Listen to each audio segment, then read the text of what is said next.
Panorama TVC está de volta e nós falamos agora sobre o Vestibular 2022. Milhares de estudantes no Brasil se preparam para a maratona de provas neste final de ano. E para falar sobre esse assunto, nós convidamos o professor Henrique Faria, professor Pena. Obrigada pela sua participação, professor. Nós que agradecemos. Bom, vamos falar então sobre o vestibular. As maiores universidades do país, se preparam já para realizar os seus exames. A gente está falando da Unicamp, Unesp. Em dezembro também tem a prova para quem sonha em estudar na USP. E é um momento intenso para os alunos, para os estudantes. Gostaria que o senhor falasse um pouquinho então sobre esse momento, como é que está essa preparação. Antes de mais nada, boa tarde, a todos.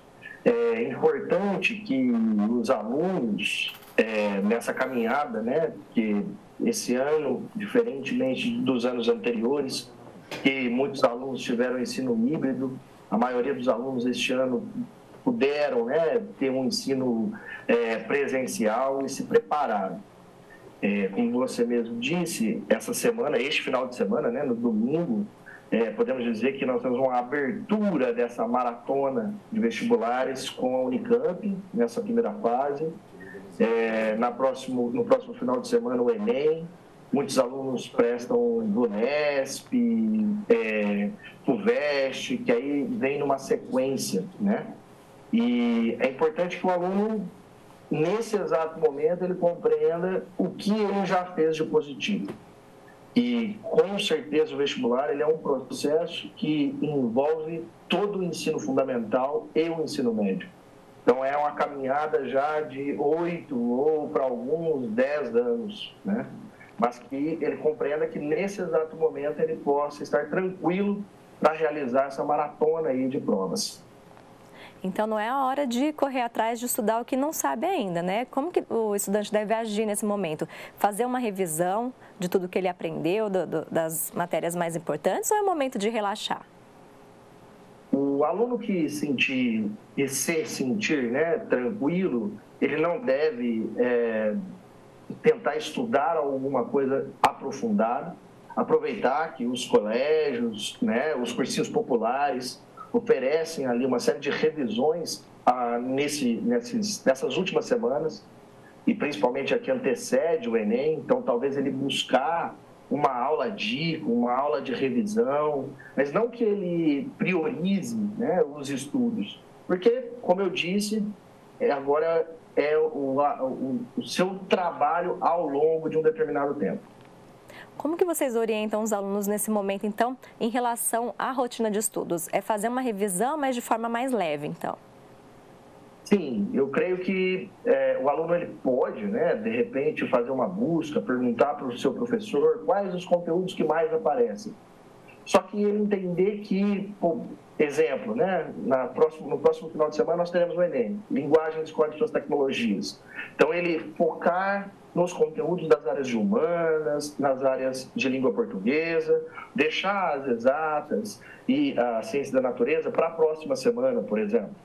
Já que o aluno vai prestar para o FUVEST, talvez, puxando um pouco aí para a nossa área de língua portuguesa, importante ele fazer uma breve leitura dos resumos dos quais ele tem, das obras e leituras obrigatórias.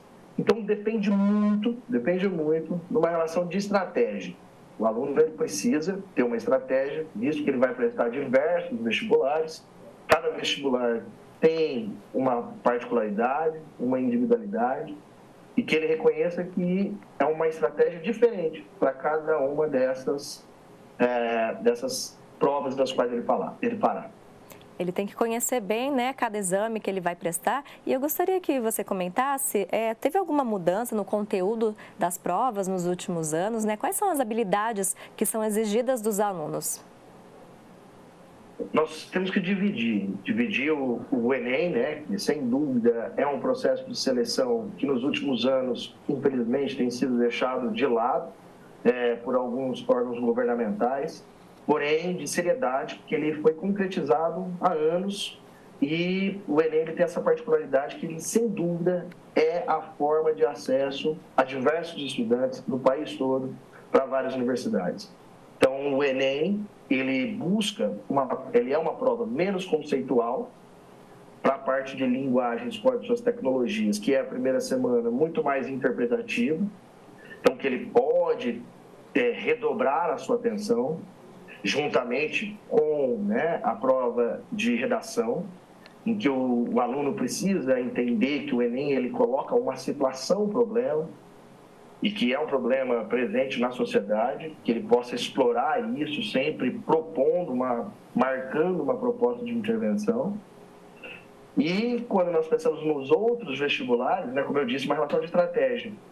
Se ele, de repente, presta a Unicamp, a estratégia, a Unicamp na primeira fase, ela tende a ser conceitual, diferentemente do Enem, mas que também busca um valor de interpretação de dados e de diversos textos.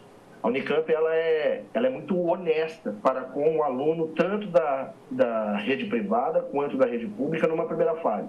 Talvez numa segunda fase que ela parte ali uma seleção mais específica. Bom, é preciso conhecer, então, traçar essa estratégia junto aí com os professores, quem estiver orientando. E você falou sobre a redação, né? É uma prova muito temida pelos alunos, por muitos alunos, né? Quais são as dicas, então, para esse momento da redação? A maioria dos vestibulares, eles apresentam uma redação nas segundas fases, né? Exceto o Enem, que na primeira semana de linguagens, códigos e tecnologias, ele apresenta uma proposta de redação. O aluno vai se deparar com uma situação problema, ora do âmbito social, político, ambiental. O Enem ele divide em diversos temas, né? Um exemplo, né? De repente, uma proposta como caminhos para incentivar a leitura no Brasil. Então, que o aluno compreenda quais são essas possibilidades. Primeiro, qual a situação problema? Que é o Brasil, ele é um leitor, mas não tanto quanto deveria ser. Então, quais os caminhos para incentivar essa leitura, né? Talvez a produção, a adaptação de obras consagradas para o cinema, para os streams hoje, que seria uma forma de incentivar essa leitura. Então, que o aluno ele esteja preparado.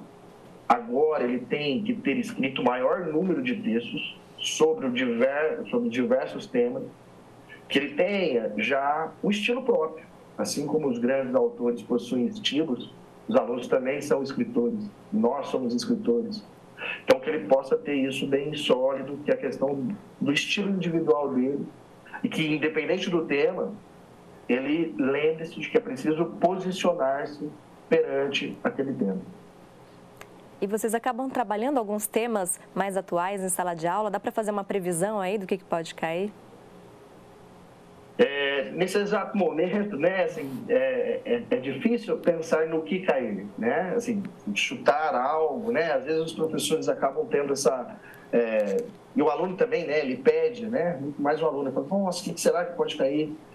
A questão ambiental no Brasil, ela é relevante, né, a questão da leitura, como eu disse, né, de incentivar a leitura, o próprio processo, né, desse ensino híbrido, a produção de fake news, que pode, né, aparecer em diversas provas, né, mas caminhos para combater, né, a produção de notícias falsas no Brasil, seriam temas interessantes, né, de aparecer em uma prova e que o aluno ele esteja preparado para resolver, escrever de modo livre e direto, que ele opine ali da melhor maneira. Em relação à prova objetiva, né, tem lá as alternativas. Existe alguma dica para o aluno ter mais calma no momento de realizar a prova, né? Ele deve responder primeiro aquelas questões que ele já sabe, depois voltar nas outras. O que vocês orientam? Se o aluno ele fez alguns simulados, por exemplo, ao longo do ano, ele criou uma estratégia. Nós não podemos, o aluno ele não pode perder muito tempo, né? Então, se de repente ele tem uma habilidade maior para as áreas de exatas, para matemática, para física, para química, que ele inicie por essas disciplinas.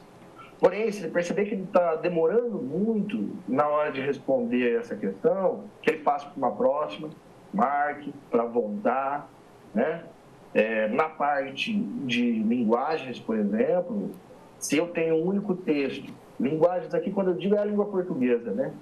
Quando o aluno, se ele tem um único texto, que ele leia primeiro a pergunta, para depois ir ao texto, porque isso condiciona a leitura daquele texto, né? Então, são caminhos para que o aluno possa ter um maior rendimento ali.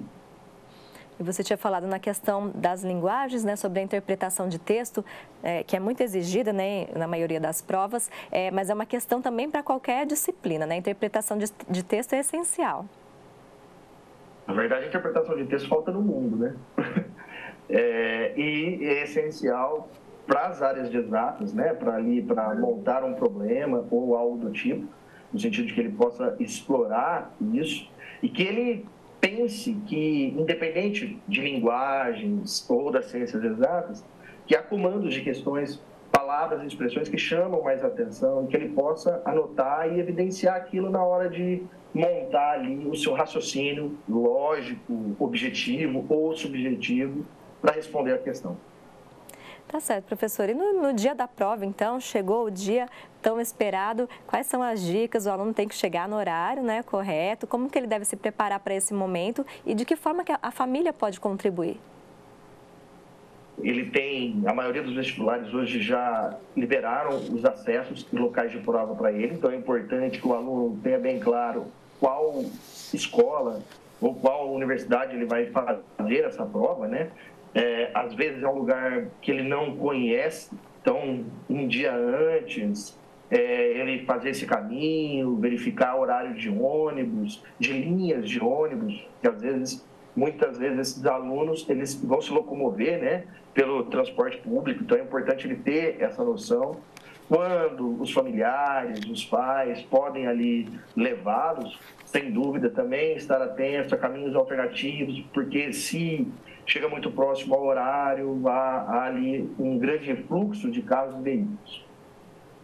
Os alunos os dados, né, científicos provam que os alunos os quais as famílias apoiam, as famílias incentivam desde o processo de estudo e de fazer a prova, o rendimento sempre ele é significativo, né? Ele é maior, né? Então, que os familiares possam ali ser um alicerce, incentivá-los, né, a fazer uma prova calma e tranquila, e que o conhecimento, como eu disse, né, o conhecimento ele foi adquirido ao longo de um bom tempo de formação e não só no último ano, nos últimos 3 anos, mas sim ao longo de um tempo ali da formação escolar. Tá certo, professor. Mais alguma mensagem aí para os seus alunos que estão nesse momento de vestibular? Desejo a todos uma excelente prova, que possa alcançar os objetivos de cada um de vocês, né, de cada um dos alunos. Lembrar que um dos caminhos de ascensão nesse país é por meio da educação e os vestibulares são o caminho que nos é oferecido nesse exato momento. Ok, esse foi então o professor Henrique Faria Bello. Professor Pena, muito obrigada pela sua participação. Nós que agradecemos.